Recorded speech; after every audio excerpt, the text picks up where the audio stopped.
Olá pessoal, mais um vídeo no canal Vene Casagrande, vídeo com informações do Flamengo que segue a preparação para o primeiro jogo depois da Copa do Mundo de Clubes. Lembrando que o jogo já é nesse sábado contra o São Paulo, 4h30 da tarde. O Flamengo está treinando normalmente e hoje também é um dia importante nos bastidores, porque é o dia que José Botto e Bappi vão se reunir pessoalmente para colocar de vez um ponto final em toda essa confusão que aconteceu no Flamengo, nos bastidores, envolvendo veto de contratação de atacante. Enfim, a gente vai contar mais detalhes sobre isso. Também tem informação sobre a Roma, que não desistiu de Wesley. A gente vai falar sobre isso. E atacante que José Botto chegou a mencionar que poderia tentar a contratação se um dia fosse possível, vai ficar livre no mercado. Será que o Flamengo está de olho? Isso tudo e muito mais no vídeo de agora, mas antes, aquele pedido, né, que eu sei, se inscreve no canal, se você não fez isso antes. Poxa, Vini, você pede todo o vídeo, pois é, e você não se inscreve no canal mesmo eu pedindo todo o vídeo, não custa nada. É só se inscrever no canal, ativar o sininho aí, solta o dedo no like, isso ajuda demais o canal. Vamos para as informações. Antes eu vou dar o meu pitaco sobre a Copa do Mundo de Clubes. Chegou ao fim a trajetória do Fluminense na competição e, gente, brincadeiras à parte, rivalidades à parte, eu acho que o Fluminense tem que ficar extremamente feliz com a participação deles na competição. Chegaram muito longe. Eu confesso para vocês que não esperava ver o Fluminense chegando numa semifinal de Copa do Mundo de Clubes, independentemente da sua opinião, se teve um caminho mais fácil ou não. Agora, precisamos ser justos. O Fluminense fez bons jogos contra equipes extremamente fortes, contra o Borussia na estreia, contra a Inter de Milão, que para mim foi o melhor jogo do Fluminense na competição, contra o Al Hilal, fez uma boa partida também, e contra o Chelsea não fez uma boa partida, não fez mesmo. Tanto é que o Chelsea controlou, na minha visão, todo o jogo. O Fluminense teve ali, digamos, uma oportunidade, que eu não lembro qual foi o jogador que tirou a bola em cima da linha, e teve o lance do pênalti, que para uns foi pênalti, para outros não. Para mim não foi pênalti, tá? Ah, mas a gente já viu muito árbitro dando. Pois é, o erro é de quem dá um pênalti como esse. É a minha interpretação. Obviamente eu respeito a sua opinião se você pensa o contrário. Mas eu acho que não só o Fluminense tem que ficar feliz, o Flamengo tem que ficar extremamente feliz. Inclusive o Flamengo venceu do próprio Chelsea de virada. Melhor jogo do Flamengo na competição. O Botafogo também tem que ficar feliz com tudo que fez. Eu acho que quem decepcionou de fato foi o Palmeiras. O Palmeiras, embora tenha chegado às quartas de final e foi eliminado justamente contra o Chelsea, fez um desempenho muito aquém daquilo que todo mundo imaginava. O Palmeiras chegou como o brasileiro melhor preparado, o favorito, que poderia chegar mais longe. Chegou com o melhor momento, digamos assim. E em matéria de desempenho, para mim foi o pior, sem sombra de dúvidas. Embora o Flamengo tenha ficado nas oitavas de final, mas fez uma boa partida contra o Bayern de Munique, competiu pelo menos, embora em nenhum momento tenha merecido vencer, mas pelo menos competiu. E o Botafogo fez a sua pior partida justamente contra o Palmeiras. Foi uma postura extremamente covarde. Então, de maneira geral, acho que o recado que passa é: o futebol brasileiro, ele não é tão ruim como muita gente acha que é lá fora. Pelo contrário, eu acho que se a CBF valorizasse mais o produto dela, com certeza a gente teria um desempenho ainda melhor dos brasileiros. Mas a gente já vem crescendo bastante no ponto de vista tático, no ponto de vista financeiro. Olha as contratações que o futebol brasileiro anda fazendo.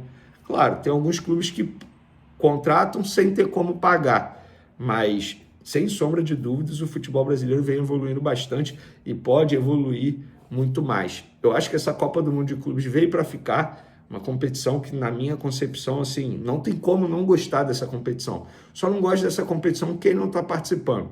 É uma competição que dá uma premiação milionária. Tudo bem, tem desconto de imposto, a gente vai debater sobre isso, mas é uma competição que dá uma premiação milionária, uma visibilidade absurda. De fato, de maneira literal, a internacionalização da marca. Olha quantos jogadores nos se mostraram para o mundo. O John Ares, que vem sendo um dos melhores jogadores do futebol brasileiro há anos, muitos da Europa não o conheciam. Thiago Silva, que para mim pode ser convocado para a próxima Copa do Mundo, sem sombra de dúvidas. Então, assim, vários jogadores se mostraram para o mundo, se valorizaram ainda mais.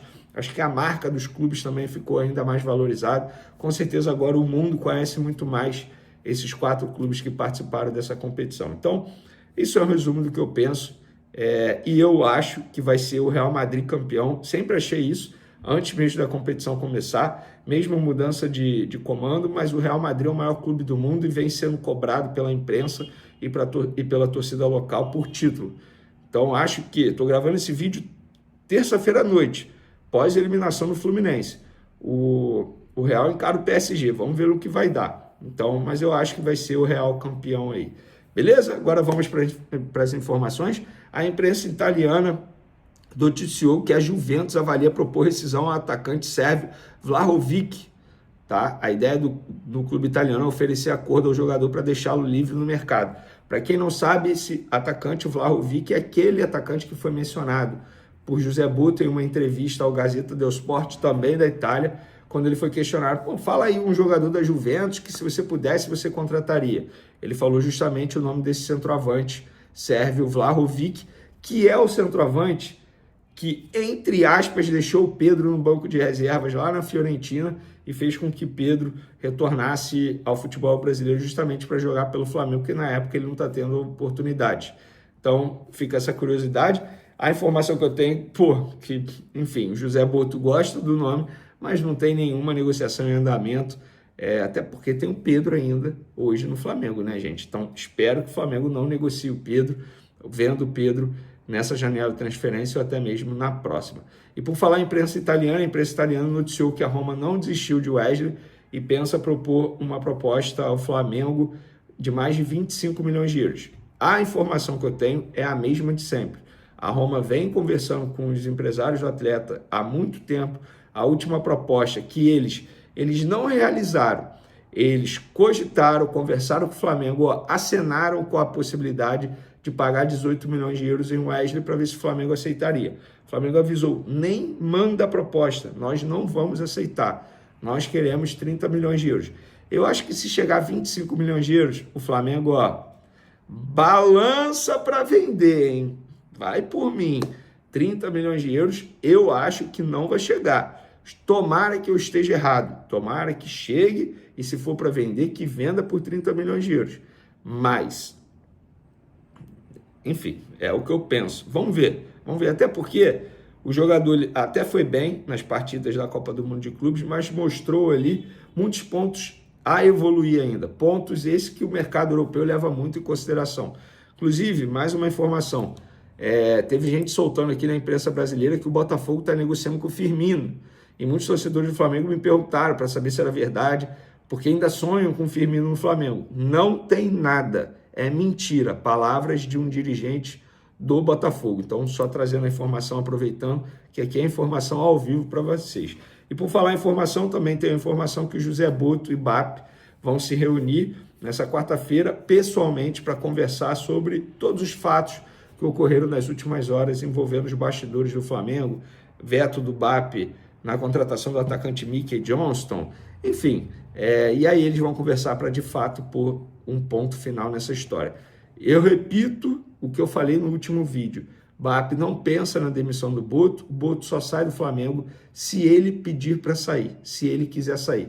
O BAP avalia o trabalho do Botto como muito bom, e, gente, o trabalho do Botto não é só contratar jogador, negociar a renovação de contrato, negociar a venda de jogador. O trabalho do Botto vai além disso, tá? As funções vão além apenas de contratar.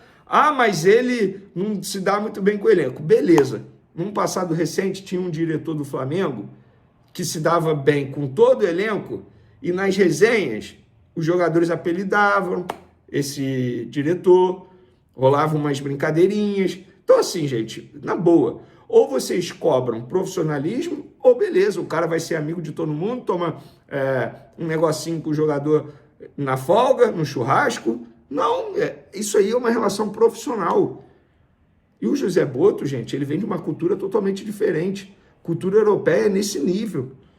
O Sampaoli é criticado por não ser amigo de jogador. Tudo bem, o Sampaoli, ele é, assim, ele é o extremo. A relação dele é quase zero com os atletas. O Pedro apanhou do preparador físico dele, ele nem foi conversar com o Pedro. Mas, gente, lá é assim. A relação é extremamente profissional. Então, eu não vejo nenhum problema o cara não ser amigo de jogador, não ter uma relação próxima. Eu acho até que tá certo. Eu acho até que tá certo. Não tem que ter relação de amizade com o jogador, frequentar a casa de jogador. Enfim, é o que eu penso. E vocês, o que vocês pensam? Comentem aí. Tamo junto, galera. Até o próximo vídeo. Beijo, forte abraço. Fui!